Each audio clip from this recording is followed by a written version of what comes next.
So keeping it factual and holding accountability to our shared vision is really important in those conversations and decisions.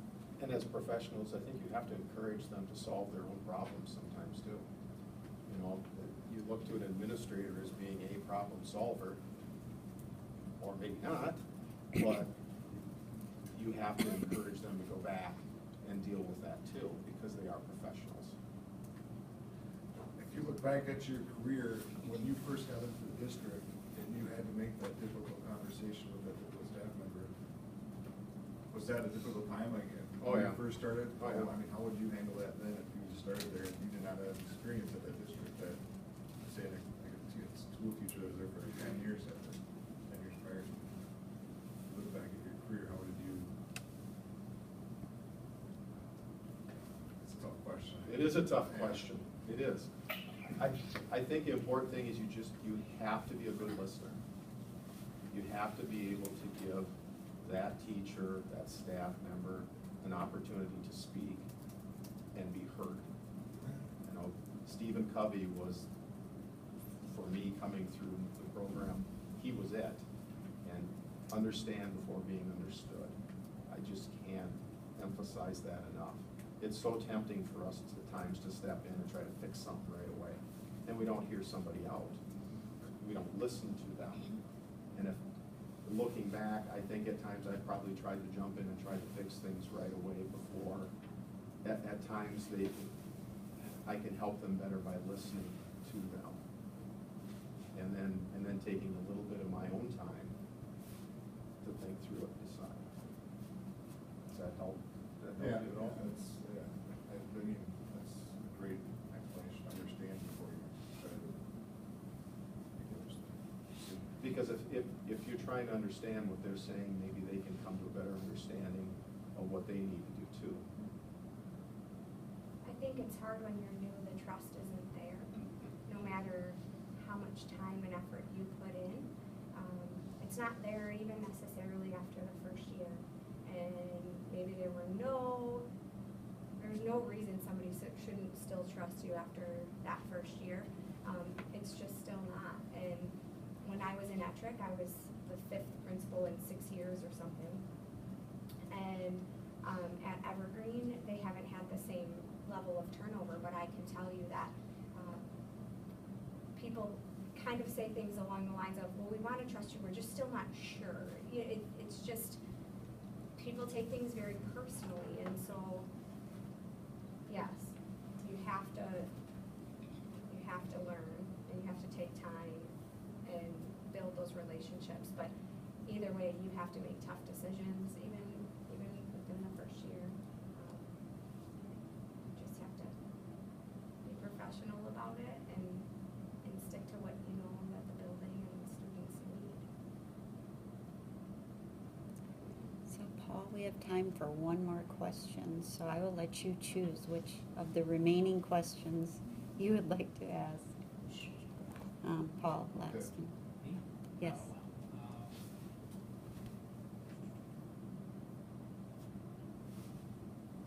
I guess a big conversation that we've been having a little bit in our building is the vision. So, I guess it's probably number 13.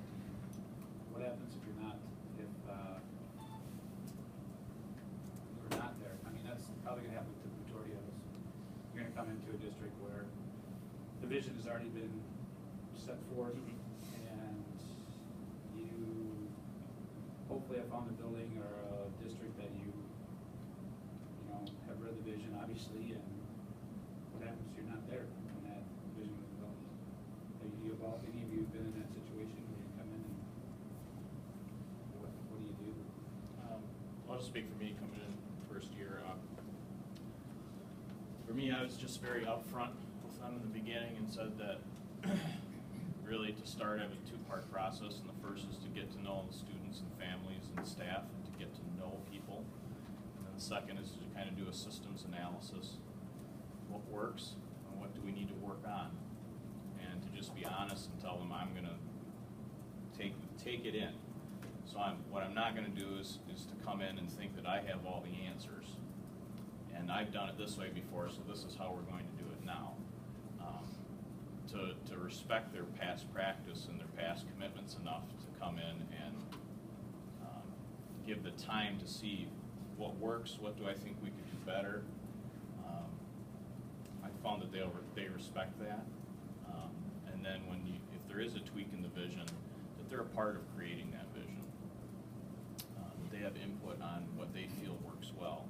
That they have input on what we could maybe do better. But my 2 cents is that, you know, one of the main parts of my job is to not just be the leader, but to increase the leadership capacity in my building. There are many leaders in my building. Ultimately, the buck will stop with you, but that doesn't mean you're the expert in every single area by any means. I know I'm not. And so you have different expertise in the building, and to take advantage of that and to give yourself the time to assess and see who should I rely on for this, who's an expert in this, and give yourself that time. And oftentimes I think when people will come to you if they want decisions made immediately and things like that, and to just ask them, I've heard you, I'm going to need some time to think about that, to give yourself that time and say, I don't think it's fair for me to make a decision right now. Let me talk to some people and we'll make a decision in a bit, but thank you for your concerns. I think people usually respect that, and that they feel heard and a decision will be made, but you're not going to react right then. Get to know your surroundings, very important when you first come in. And I think what I feel goes right along with what Ben had to say. When you first come in, get to know your staff, get to know your community.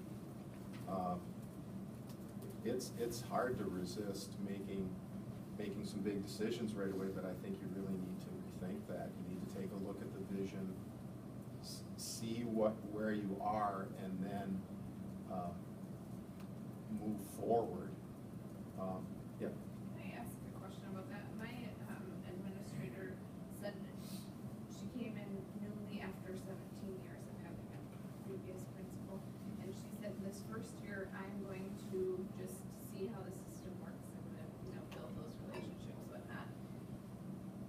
And then looking back at that, I feel like she lost a whole year of being able to put her nickel down on what was important to her and the vision that she saw going forward, because she waited that whole first year before changing anything until the second year. Well, I guess, hindsight's 20/20. I think if she thought about it, she'd go back and say, I wouldn't say that again. I think that's something you're thinking about, but you're going to have to make some changes. You just don't want to make wholesale changes, in my opinion, but then again, you just don't want to stand back and observe, but you do want to get to know your building and your people, know who your leaders are, find out if you've got some real strong teachers, and who you do, but know who they are, and then make changes as you go, because I think people respect that, because they'll say, hey, he or she took some time to get to know us and to know who we are, and I think if she's an intelligent person, she's going to pick up on the fact that here's some things that need to get done. And I think that another thing is when you're first on the job, my father, who was never an administrator and an educator, once told me when he learned I was going to be an administrator, he said, Greg, all I'm going to tell you is beware of the first 3 people who walk through your door. And there have been 1 or 2 exceptions to that, because I've been in 3 different buildings, but he wasn't spot on. It's because those are the people who want somebody who's going to come in and start breaking everything, smashing everything, because I'm going to get in there, get something I want right away. And that's why I think it is important for you to, just hear them out and tactfully approach them in a way of, I really feel I need to take some time here, take a look at where we are and things that are happening, Because if you start changing everything right away for anybody who comes through the door, your line's gonna be so long that you won't feel like you're getting anything done. You said you know those teacher leaders. What if they don't volunteer to be like an in-front type person? How do you equip them with the skills to want to do that if they don't necessarily? Well, I think that goes back to the question about having those conversations, having those discussions, bring them in and close the door. I see potential in you, that maybe they haven't even seen it themselves. I think you could really make an impact around here with this. And you're saying it truthfully, but as a professional, isn't that something you want to hear too? Well, thank then you. it's up for them to make Right, that right. next, to take that next And step. I'll behind you the whole way. One of the best teachers I've had the opportunity to work with would never stand up in a staff meeting, would never be the face of anything, yet provided the most outstanding input and ask her a question on a Thursday night at 6 o'clock, and at 5 a.m. you've got 5 different options emailed with just great thinking. If you try to force her into being the face, now you get nothing, and you're going to have a lot of resentment, which is the part to know and think about. One thing to your question about the new person coming in, I think of a culture within our building, within, for example, our band program. We had an awesome, legendary band instructor who was just loved by everyone, great program. Here's a new replacement comes in, so in a sense, like a new administrator coming in. And Robbie Cole has also done a phenomenal job, but what he did is said, what are the things that I absolutely can't change? And then what are the things I can put my own touch on this year as I'm seeing that this doesn't work for me? I can live with this. We're gonna keep playing varsity at the end of every band march because the kids love that, but we're gonna change this and this. And I think the reason he's been able to maintain that same level of success is because he knew what he couldn't change, what he could stomach for another year or two, and in some cases, I'm just gonna keep regardless, and then what I need to change right away to make it work for me. When I started at Evergreen, I invited all staff, any person that worked in the building, so not just teaching staff, in for what I called hopes and dreams meetings. Want to get to know you. I want to get to know what you think about the grade level, about Evergreen. And so right away I started learning about people personally, but also professionally. So they may have had their own agenda items, and many did, but it was one way for me to even the playing field. It didn't matter if you were the first 1, 2, or 3 in through the door. Everybody had the same opportunity. They didn't have to come in. It was in the summer, and it gave me a lot of insight, but I was also able to say to everybody at the same time, thank you for helping, because right now I'm seeking to understand. So nobody thinks they're going to get their agenda item met right away. Everybody's coming and having the same opportunity. And that went very well for me, and the majority of staff came. Even for like custodians, cooks, and different people. I had the fortune of having custodians in the building already, so I was having daily conversations with them. My head cook came in. Most educational assistants came in. My secretary was in the building. So. Quick question for, and Roger, you can do this too, before you go, is the last section we read from this week was about balancing life and things like that. Now, before you go, I would like to hear just like one technique that you imply, or just kind of incorporate into your life.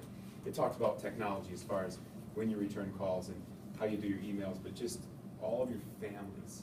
What's one technique that you said, yes, this has helped me balance work and family and life? Because we, our joys all incorporated family and stuff, but how can you not let this job take over your life, especially the first year or two that we do it? Well, I'll start. I wouldn't say it's going to take over your life, but it's going to impact and balance. If you think the balance is going to be 50-50, it's not going to be 50-50. It's going to take more time. It just is. If it's a calling, then and it's a passion for you, then that's the commitment that you make, and it's not just a commitment for you. It is a commitment for your family. For me, what does that look like? Honestly, it reminds me of back when I was